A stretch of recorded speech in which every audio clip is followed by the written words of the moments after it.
आम्हाला जे આજના અમારી શાળાનું શ્રીમતી સાવિત્રીબાઈ ફુલે શાળા ક્રમાંક 47 અમારો વિભાગ 1 છે.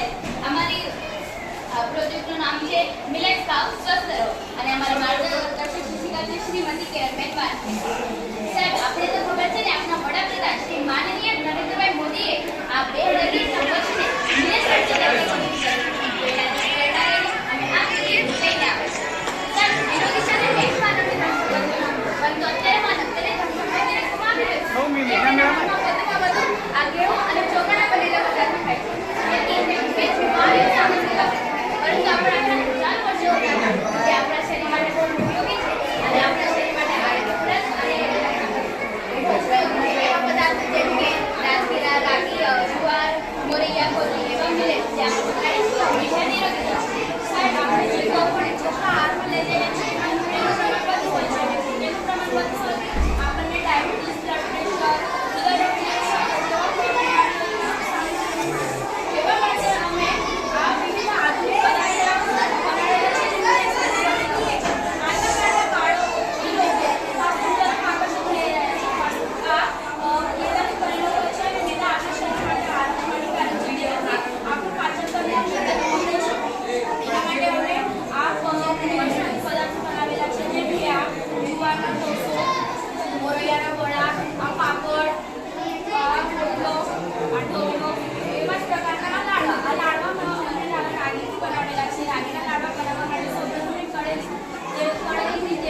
રાગીનો લોટ નાખી ઘી નાખી અને તેમાં ગોળ નાખી દેવો એ પકવાથી આપણે કાંસાનો લોટ તૈયાર છે અને તેના પર લાડવા તૈયાર સાહેબ મિલેટ છે એમાંથી આપણે વિવિધ પોષક તત્વો મળતા હોય છે જેમ કે રાજગીરા રાગીમાંથી આપણને કેલ્શિયમ, આયર્ન, વિટામિન સી અને ફાઈબર મળે છે જેમાંથી વિટામિન સી આપણા ત્વચા માટે, આયર્ન આપણા રક્ત માટે, કેલ્શિયમ આપણા હાડા માટે, ફાઈબર આપણા પાચનતંત્રને સ્વસ્થ રાખવા માટે મદદ કરે છે.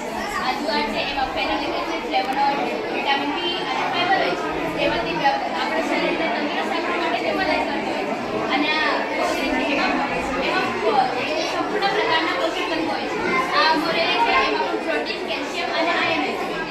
એના પાલસી છે એમાં પ્રોટીન, એમિનો એસિડ અને ફાઈબર હોય છે જે આપણા શરીર માટે બહુ જ ઉપયોગી છે. સાહેબ આપણે જે ખેતોને ચોખા પદાર્થો ખાઈએ છીએ આપણા શરીર માટે બહુ કારણ કે જે ગળ્યોમાં ચોખા છે તે આપણા શરીરના બ્લડ પ્રેશરને નિયંત્રિત રાખતા નથી. જે આપણા આંખના જે રોગો દેખવા મળે છે તેમાં ખાવું હોય ચોખા ખાવાની પરંતુ આપણને મિલેટ ખાય તો આપણને એવા રોગો થવાનો ભય નથી રહેતો અને આપણને જે મિલેટ